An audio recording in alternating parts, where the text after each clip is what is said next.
Masisi,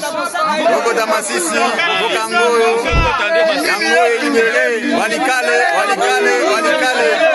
Merci, merci. Merci, merci, merci. Well, it is not yet 9th of April 2025, the date that was designated for the much-awaited meeting between the DRC government and the M23.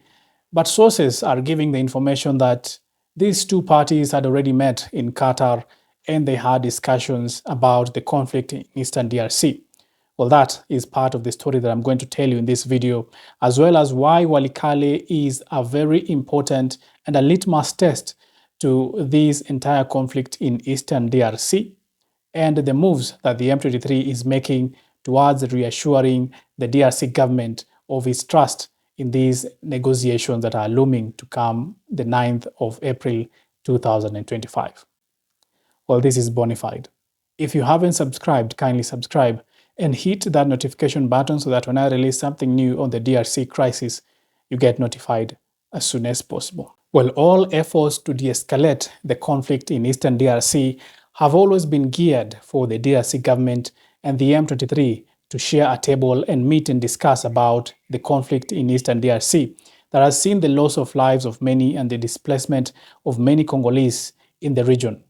Well, that seems to have happened after a very long time, because sources are pointing to the direction that a discreet meeting was hosted by Qataris in Doha last week between delegations from the government of the DRC and the AFC M23 movement, marking their first direct encounter in a very long time. And well, if you can remember, these talks were to be held in Luanda, Angola, just a few weeks ago, and that all flopped after the M23 said that the European Union continued to put sanctions against their leaders even on the eve of that particular meeting with the Kinshasa government. And they say that we are not going to take part in these negotiations because it seems as if one party is seen as the angel and the other party is seen as the devil, and that we are not going to take these partisan talks because the international community is not seeing us in the same light as it's seeing the DRC government. And that is why the M23 released a communique and say that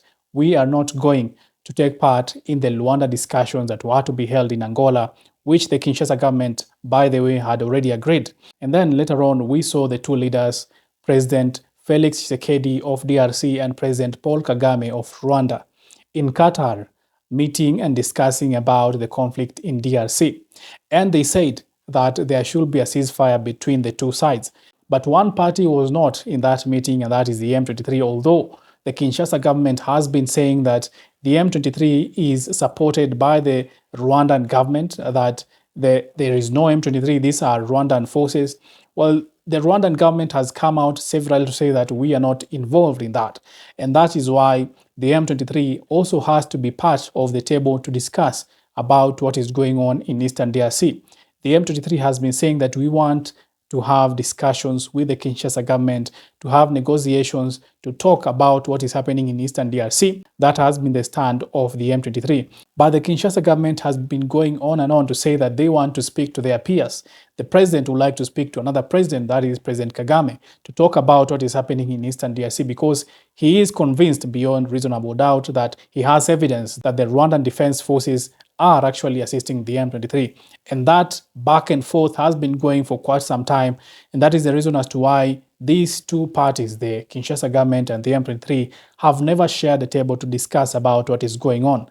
But it seems as if all this changed just a few days ago, because there is some report that these two met, and the source went on to say that the opening round of talks was positive and it built trust between the two sides, leading to the withdrawal of the M23 forces from the strategically important city of Walikale as a gesture of goodwill from the M23 that they are indeed very ready and very willing to engage in talks with the Kinshasa government. But now that you have that information, one will ask, what exactly happened last week at Walikale? Because there were reports, and credible reports for that matter, that the M23 were attacked at Walikale by the FARDC and Wazalendo. And many question this because that communique by the M23 was out that they had already repositioned its forces around Walikale.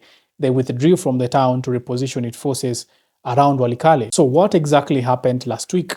when there were reports that the M23 had been attacked by the FARDC and Wazalendo. Well, after this secret meeting between the M23 and the DRC government, the DRC army accused the M23 of reneging on that commitment last week by reinforcing its position around the key mining hub of Walikale. This is, by the way, the farthest west that the M23 had ever gone. It has never taken the town of Walikale. This was the first time. And the FARDC, or the Kinshasa government, was saying that we discussed with you, we had a table with you, and we discussed that you should withdraw from Walikale. But it seems as if your troops, your people are still in Walikale and they are holding ground in Walikale. But on Thursday, the fateful Thursday that report went out, the FARDC confirmed that indeed the enemy had left the area, that the M23 really left Walikale and they repositioned their forces. It seems as if this is the same day that the FARDC and the Wazalendo were out celebrating that they now have retaken Walikale, as now we are seeing this was part of an agreement by the M23 and the government of Kinshasa that they should reposition their forces. What happened is perhaps that the M23 delayed in the repositioning of their forces from Walikale as this gesture of goodwill, even after they had already given that communique that they will reposition their forces. It seems as if they delayed on that, and that is now what caused that confusion between the knowledge that they had withdrawn and then the fact that now the FARDC went on later to claim Walikale, saying that now we have control of this strategic town. But why are we calling Walikale a very strategic town for the M23?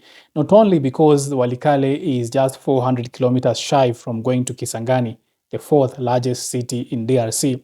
It is also because the takeover by the M23 of this critical town had prompted Alphamin to suspend its activities at the BCA tin mine. This is the world's third largest producer of tin, and that, of course, disrupted the prices of tin globally. It disrupted the entire global supply chain of this critical mineral, and that meant that the M23 will also have access to this very important critical mining site that the Kinshasa government was not willing to see happening. Well, I will keep you informed of the latest move of what is happening in Eastern DRC regarding the conflict between the Kinshasa government and the M23 with all the players in it.